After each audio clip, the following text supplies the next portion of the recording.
Hey everybody. So, in what seems like it could be an ongoing daily trend now, there are three new announcements with regards towards the AI community that I think are important to highlight.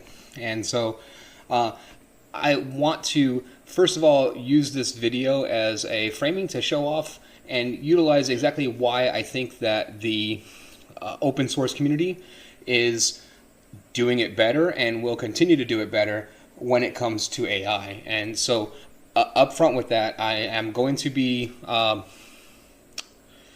frank with regards towards certain companies' work and what they've put out, and give my statements on that and compare that to what I'm seeing in general with the open source community. And I think it's just in general important to have these conversations and expressing these thoughts. I know that I'm not alone in these thoughts with regards towards other people within the AI community overall. So with that said, this is everything that I'm saying is purely my opinions in this video. But so with that out of the way and that disclaimer out of the way, diving into this, the first announcement that I want to discuss is an LLM model called Falcon 40B.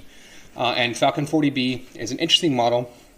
The first thing to note with it is that they state that they have a sort of open source license that they're going to release it under, but then they kind of pull back on that, and so it's kind of weird as far as the licensing for Falcon. The other thing, the big thing to note with Falcon is that their current claim is that this particular LLM model is beating every other open source LLM on the market. And then within this, if you read their writing on it, the comparisons that they utilize are to ChatGPT 3.5. And then so off the bat, I have issues and concerns with the claims that are being made with regards towards this particular LLM model, because if they're comparing it to ChatGPT 3.5, other models that are currently on the market right now that they say that this model is beating are beating ChatGPT 4 and not 3.5. So up front, I have immediate concerns there. And then my second immediate concern is this paper coming soon. Paper coming soon, all over this paper coming soon. It's so in the AI market right now, there's not regulations. There are no regulations within this. So within AI development, there are, when in the absence of regulations, there are self-regulations within it. And a big, I would say, self-regulation that has been throughout the whole entire development of AI is when you release a new model that you release, and especially if you make big sweeping claims with that you release a paper along with it to verify the veracity of those claims so that people can dive into that. So I think that overall, the thing that I want to highlight is with that, even if the claims come out that Falcon 40B is what it claims to be, my argument overall is going to be that with the licensing that they've chosen to go with this particular model, I think that this particular model is not going to see a lot of attraction in going forward at all, because there would be no reason to utilize this model, even if it is, let's say that their claims are 100% true. They release the paper tomorrow and it says exactly what they say it does, and I'm wrong, and that it does beat every other LLM on the market right now, then that would only be true for the next month. And then after that, it wouldn't be true anymore. And I think we can see that with all of these developments that are advancing with this. And then since they're going with a closed source model, there won't be any advancement on this Falcon model except for the people that are made the Falcon model, because they're the only ones that know how it works. And then so, whereas opposed to, let's look at a couple of other advancements that have happened today, and I want to compare and contrast them.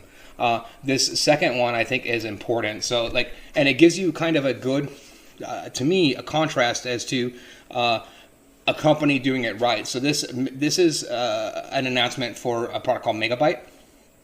And Megabyte was, it's developed by Meta, Meta employees. If we look at the documentation here, all it's Meta staff, and then in partnership and with a grant from Stability AI and from Hugging Face. And then so within that, this whole entire model is released open source. Anyone can use it. It's released under the MIT licensing agreement. So it's basically like anyone has access to this model, even though it was developed mostly by Meta. And then so you can see the difference there up front. The willingness to give the model upfront open source means that upfront Megabyte is going to get a lot more advancement in the long term than Falcon, just simply because of the licensing agreement. So even if Megabyte wasn't what it is today, it will be light years ahead of what it is today tomorrow because of all of the people that are going to play around with and make Megabyte better. But Megabyte overall is actually a very interesting and substantial advancement. And I think another thing to point out with this is that Megabyte, this is a very long paper and a very detailed paper. And then so they do release a paper along with the release. But within their conclusion, they sum it up well. And they say that like despite all of this, their argument in their conclusion is despite all of this long paper that they're presenting, all of these facts and these figures, that they don't want to make sweeping claims with regards towards Megabyte because it hasn't been tested enough yet.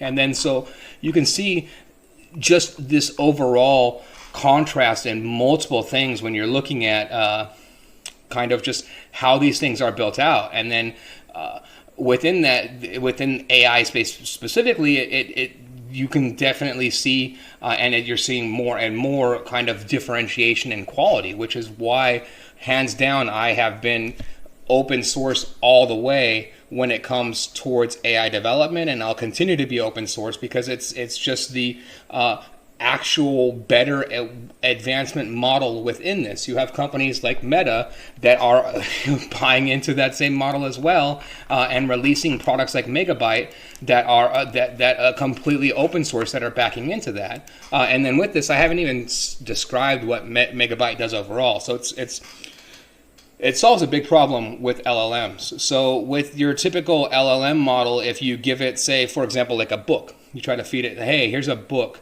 It's not going to be able to memorize, like keep within its memory that full book. It's going to parse it out into different segments, and then so that particular parsing has created kind of like long-term problems for AI as we get deeper into like how to advance AI, and we're figuring like bigger isn't always better. When we're starting to like actually get down to those enhancements, it's starting to come with things like this. So like Megabyte, where it's like, okay, Megabyte gives you the ability where now an AI can put a book into memory. Basically, it can put a megabyte of information into its memory with a single transformer action. So it's a breakthrough in that sense because this will allow for more long-term thinking with regards towards AI.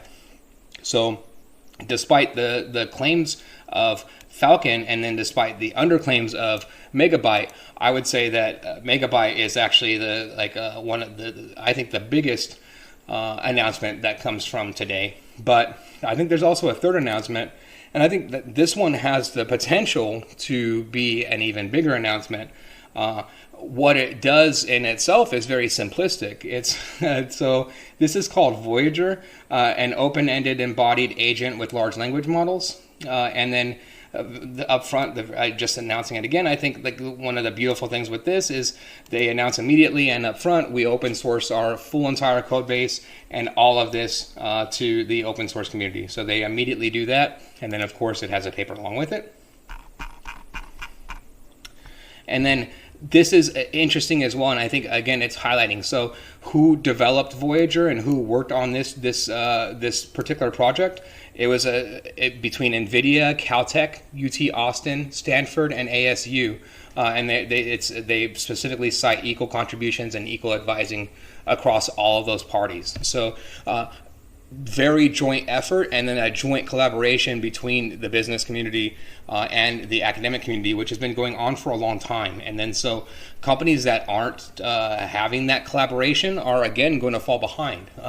And in order to have that collaboration, in order to collaborate with Stanford and Caltech and UT Austin and ASU, they're not going to sign on board with you unless you're willing to open source out the model, which is 100% why the model, I tell you right now, why the model is open sourced out the way that it is. And I think that that's very built into this industry, and I think more and more people are going to find that out as they dive into it, and it's just a fact of the industry in itself, and I think that's a very wonderful and beautiful fact of this industry.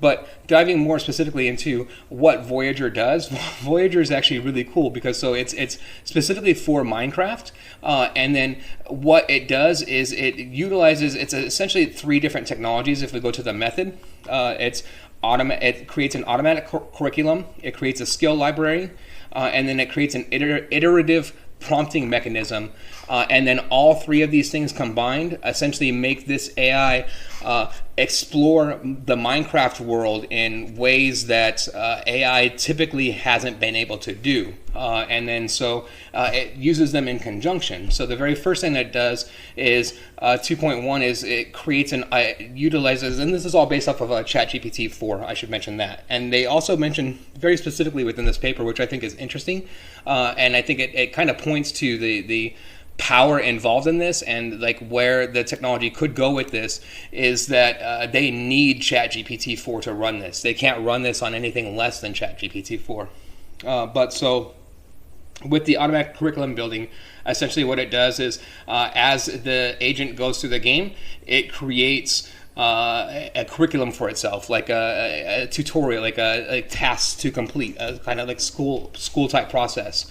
The second thing is that it then creates a skill library where essentially as it learns new skills and as it's learning, as it's teaching itself in this virtual classroom, every time it learns a new skill, it remembers and documents what that skill is, and then so it can go back and then utilize its increasing amount of skills as it runs into problems. And then the last thing, and I think it's the interesting thing, and it's something that you find a lot within AI, is this iterative prompting mechanism. And then so what it does is, it combines those first 2 elements with the competitive learning models within AI, and then so essentially it pairs the agent with a competition agent, with a critic agent, and then the critic agent will essentially give and prompt the agent to move forward, and then so via the agents talking and communicating back and forth,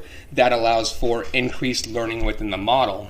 And then so overall, the potential for this, and while this is a Minecraft algorithm, but the potential is for the ability for AI to learn in that same way overall, to apply this concept to far greater things than just Minecraft overall. So when you take all of this in conjunction, again, while these are major breakthroughs, and I'm highlighting all 3 of these breakthroughs because they just came out today, and this might be a ongoing process at this point, I want to iterate the difference, and I think it's important to iterate the difference between what you see in a pure corporate model versus an open source model, and why everyone is going towards open source within this. And open source doesn't mean not corporate or not like this is involved with Meta, this one is involved with NVIDIA.